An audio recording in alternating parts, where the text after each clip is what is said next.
Hey guys, welcome back to Discourse About Nothing podcast. This is the second part of our two-part Witcher episode, so if you haven't heard the first part, make sure you check that one out first. This is directly following our conversation that we left off of last week, so let's get into it. So, this way of talking and this line of questioning is what it is to do metaethics.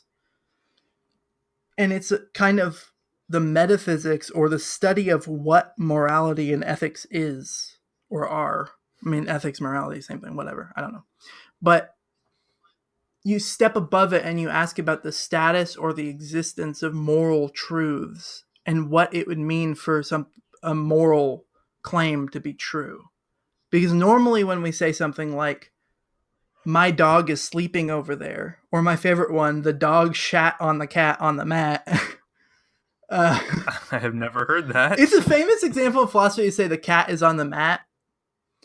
And every conference I go to, when I have to bring that out, I say the dog shat on the cat on the mat. Why? Because these philosophy people just look at me like I'm crazy, and it's one of my favorite feelings. All right. Yeah, sorry, audience. We say that the dog shat on the cat on the mat is true only if we think of, well, in the external world that really exists, there is a being like a dog, and it pooped on a cat that's laying on that mat right there. So that's kind of correspondence, right? And that's sort of now the way we think about truth. A proposition or a claim is true if it corresponds to reality and reflects how reality and the objects in reality are. So one of the things about metaethics is you're asking, well, what would moral claims, if they're true, correspond to? What is like what is like goodness?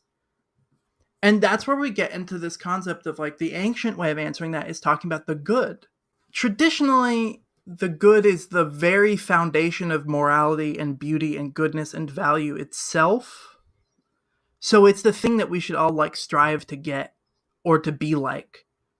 And if that sounds familiar to especially Western people that have grown up as Christians or in a Christian society, it's because when Christianity came around, they identified the good with God. They looked at the old concept of the ancient Greek philosophers and said, oh, that thing they're talking about, the good, that is God.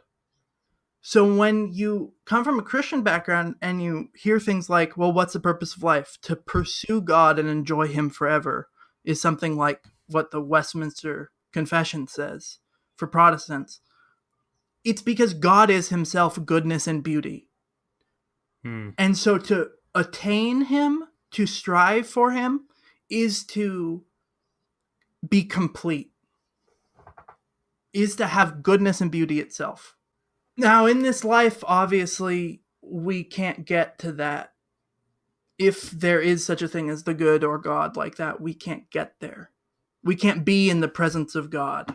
But all of the good things in life are examples or resemble or share in goodness. So whenever you see a good thing, let's just assume the good is God. Whenever you see a really beautiful or good thing, you are in a way relating to God more directly, because that goodness, God himself, has come into your life. And this isn't just a way that I'm not just presupposing theism. Atheists can talk like that too if they believe in something like the good, which a lot do. So we're doing metaethics, and that's what I'm working on right now. So metaethics is studying these problems with the correspondence problem of like, what do moral claims correspond to in reality? Oh, okay.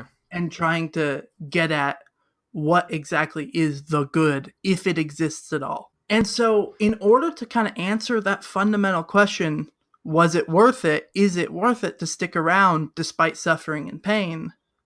You gotta do metaethics, or you gotta just shut your eyes and pretend like it's all okay. The doubts you had at the end of The Witcher, to answer them for the world of the game and in your real life, you end up doing metaethics, right? And the real discomfort that you have, it seems to me, is that you've spent so much time surrounded by amazing, beautiful, good, valuable things. And all of a sudden, you are taken out of that world and put in isolation, and you have a quiet moment where you're not surrounded by goodness and beauty. And that's where the doubts creep in, because now you're kind of divorced from the good, if it exists, right? Because our access to goodness and beauty itself is through good and beautiful things, right? Well, but you take the good and beautiful things away, and all of a sudden you don't necessarily have access to the good, and you start wondering if it's even real. In the Christian tradition, you're separated from the presence of God. And the entire Christian tradition and religion, every single type of it, is a story about how you get back to the good, how you get back to God, to be back in its presence. Does that make sense? Does that kind of like make sense of the overall picture that people are like, especially ancient people, are thinking in? I mean, it's pretty complicated and takes a while to get used to it. This is kind of just like a launching off point. Our doubts at the end of the day, when we're separated from goodness and truth and beauty and beautiful things, we start to doubt whether there is something that gives them greater significance, like God or like goodness itself. And you start doubting because you ask, if I was really in touch with something more, wouldn't I expect to understand it and to be able to find it again? Or to at least explain it? And wouldn't I expect everybody who sees a good or beautiful thing, like a painting or a newborn baby, wouldn't they all care if there was really something out there that we're getting in touch with? And people don't care. Yeah. And I can't explain it currently. And so it's a real existential, horrible, crushing problem that just has haunted me for the last now, like, I mean, for years, but now even worse in the past, like, 6 months. You talk about sort of if there should be right or wrongs to these things. And I think for most people, they would just say, yeah, of course. Is something right or wrong? Like the hypotheticals you mentioned, like locking up a small child in a basement, blah, blah, blah. It's hard to defend those actions.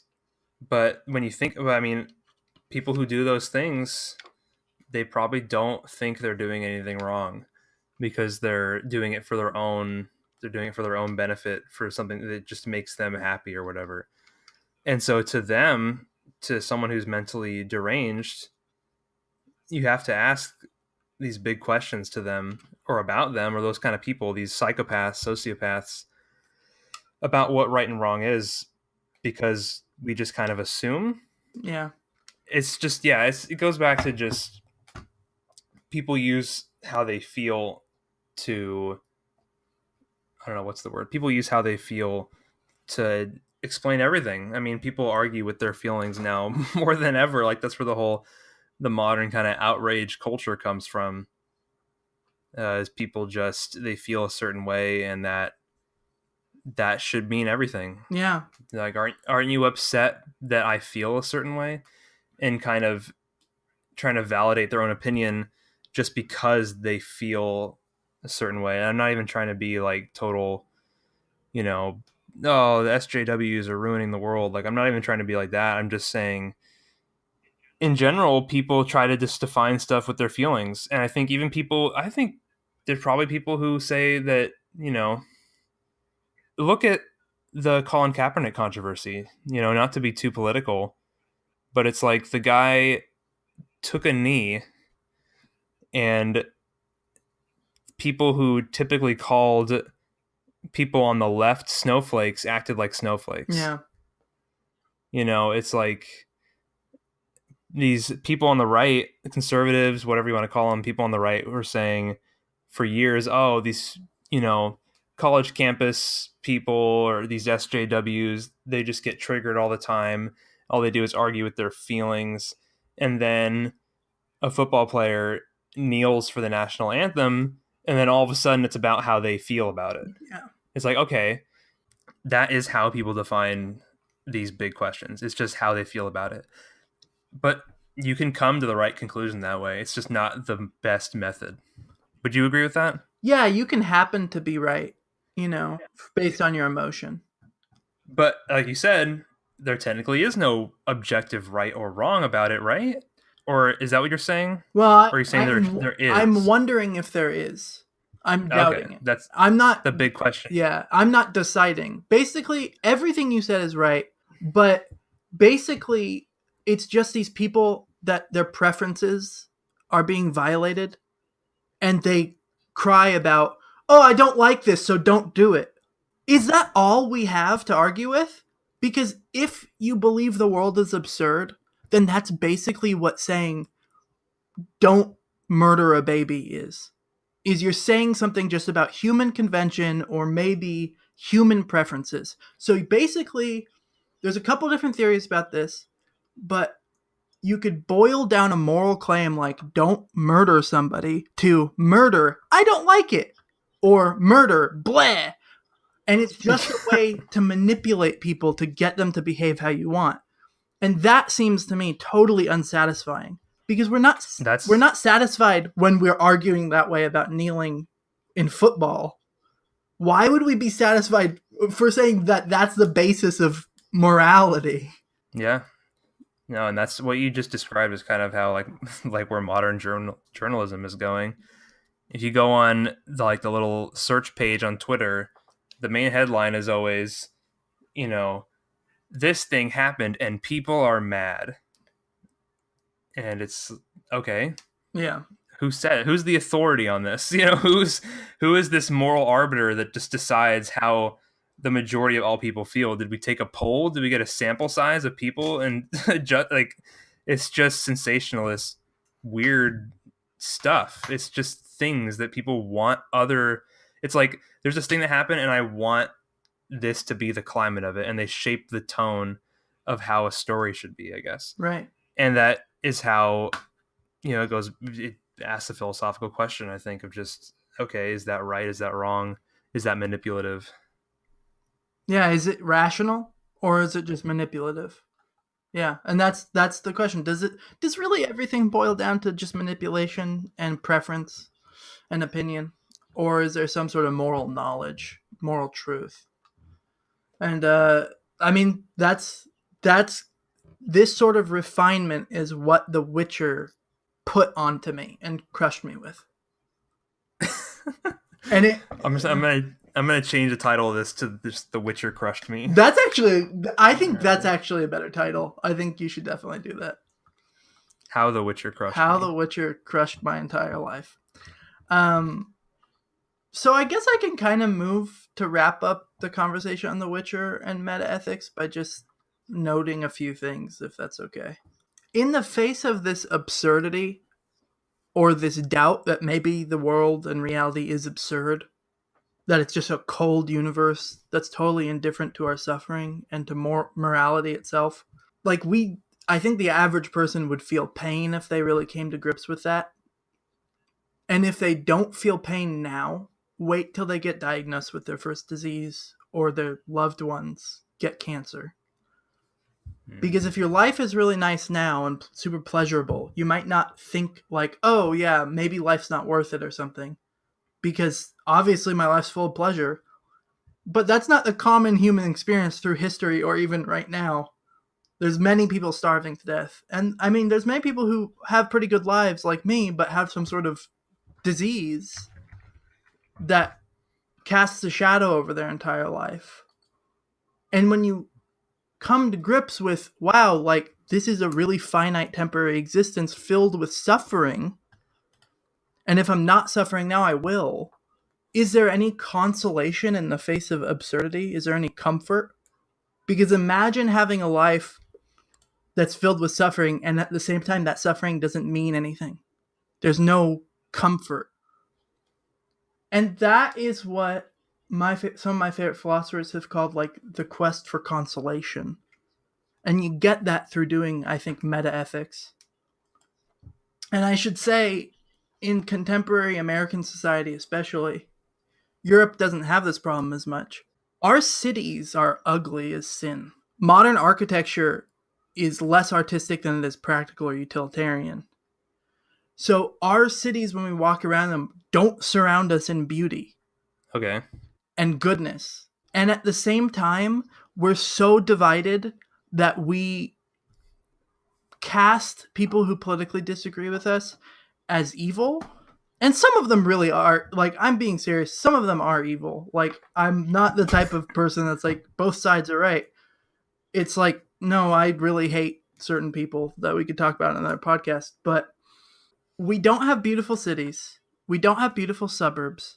We don't have, like, we don't live in these places that our ancestors, that sounds weird to say ancestors, but that people used to live in.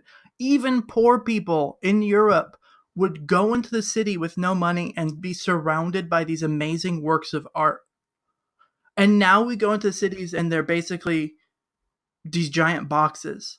Well, but at the same time, art has become ugly with modern art. And I'm not saying modern art is bad, because it's normally a commentary that's worthwhile, but it's not beautiful in itself, and it might not even be intrinsically good. So modern art, modern architecture, the space we live our lives in and the people around us are completely divorced from beauty. And if I were to offer like one theory about why everybody's so freaking depressed in the United States, even though they have money, it's because of that.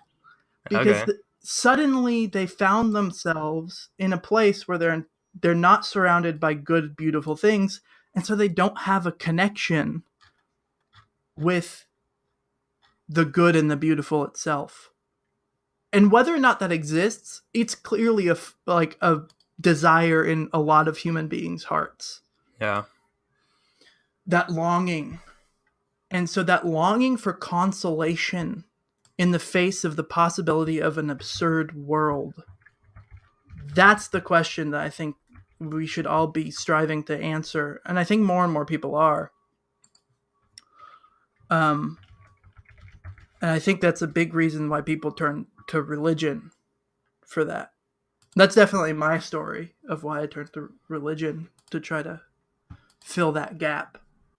So I turned to God to basically provide a theory of what goodness and real objective moral truth is.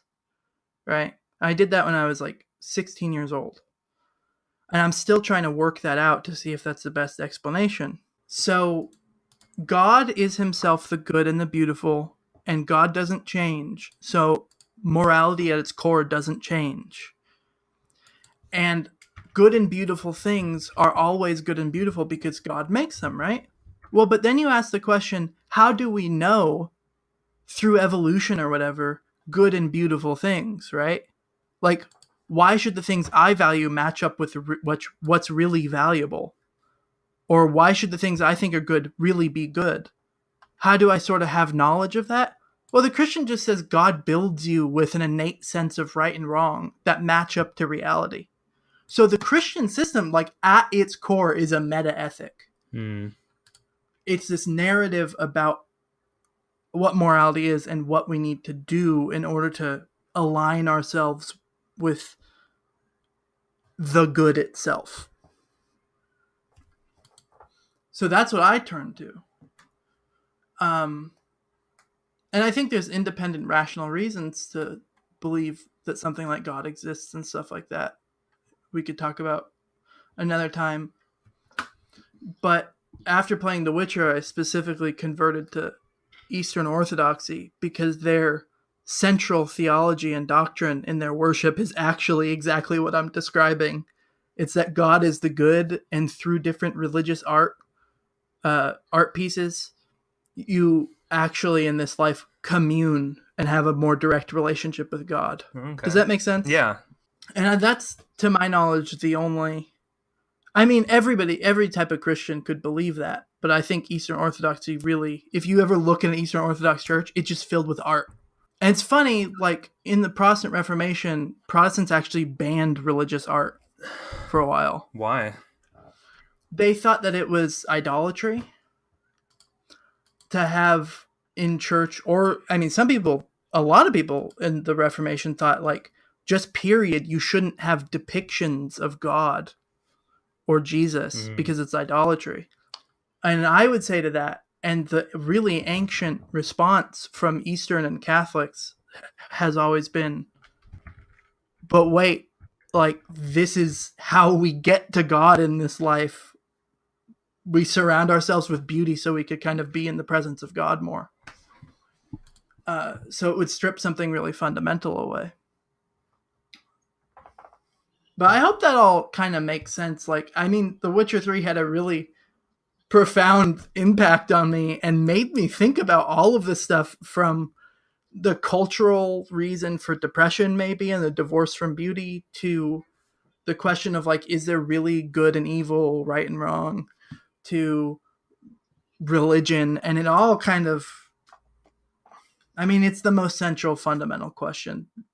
I think it's fascinating how a game kind of made you see the world differently in a way. And it kind of Yeah.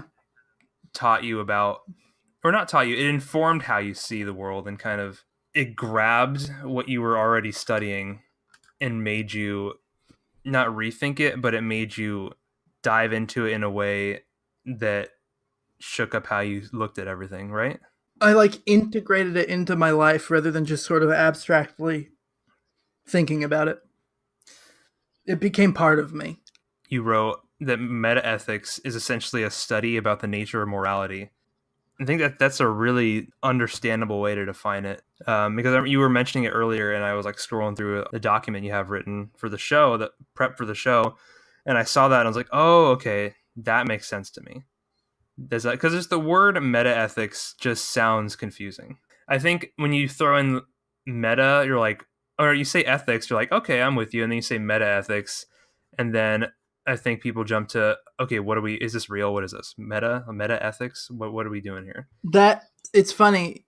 Most people don't understand it now, but it's just Greek, and meta normally means after.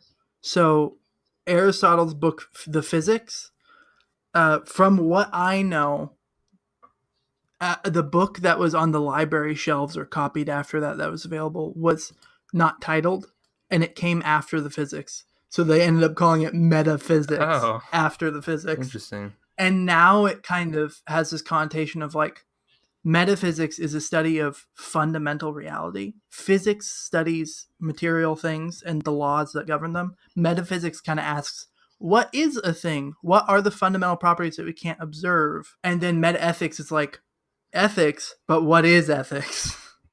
You kind of observe where we are now and see that, oh, we're divorced from beauty, but I think that's something that can be undone, and I think it will be, and that's just my own, Oh God. that's Yeah, I hope so. that's just my own opinion. I pray all the time for God to, like, wake people up and make them make some beautiful art and put it publicly, instead of, the city I used to live in, where I was going to school before, the public art was like multiple statues of god dang Humpty Dumpty. Yeah. These giant Humpty Dumpty men all over the city. I don't want to see Humpty Dumpty. I want to see some beautiful work of art. Please.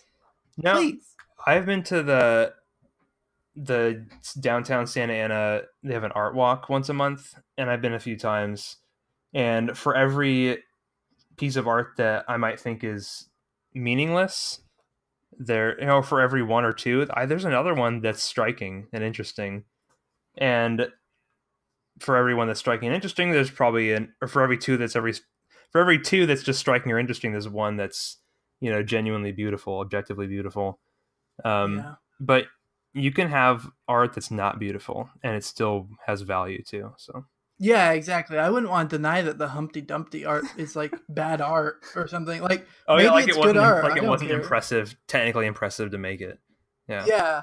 I actually really like I would love, if it was cheap, to get one of those giant Humpty Dumpty statues. Maybe I could put one in the blog post for this episode to show. But it's not the sort of thing that fills me with this almost religious sense of, like, goodness, value, meaning, that vibe. It makes me laugh. And art can do that. That's great. But I don't think it's making you laugh for the reason the artist intended. yeah, probably not. I don't know what a person making giant Humpty Dumpty statues and putting them all over city thinks, though. Because I actually saw it. It's not just here in Oklahoma. I went to Colorado Springs recently for vacation, and they were there. There were Humpty Dumptys hanging off buildings. I'm like, what is going on? Maybe there's something else to that. We should look it up. We should. What would you Google search They're like? promoting the new Humpty Dumpty live action film. Why is Humpty in my city?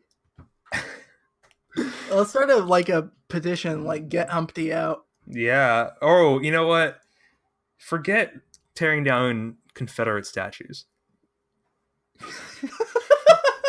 Forget that. Forget all that garbage. We need to get these Humpty Dumptys out of here. I can deal with the history of slavery and racism, but I can't deal with these freaking Humpty Dumptys invading my cities. Oh my god. I hope anybody listening, I hope you take what we just said really seriously and hate us, because it's true. All right, I think that's it for this week's episode. Thanks for listening, guys. Check out our website, notdiscourse.com, where we have all of our episodes posted, and Pierce posted a pretty lengthy blog post as well. You guys should check that out.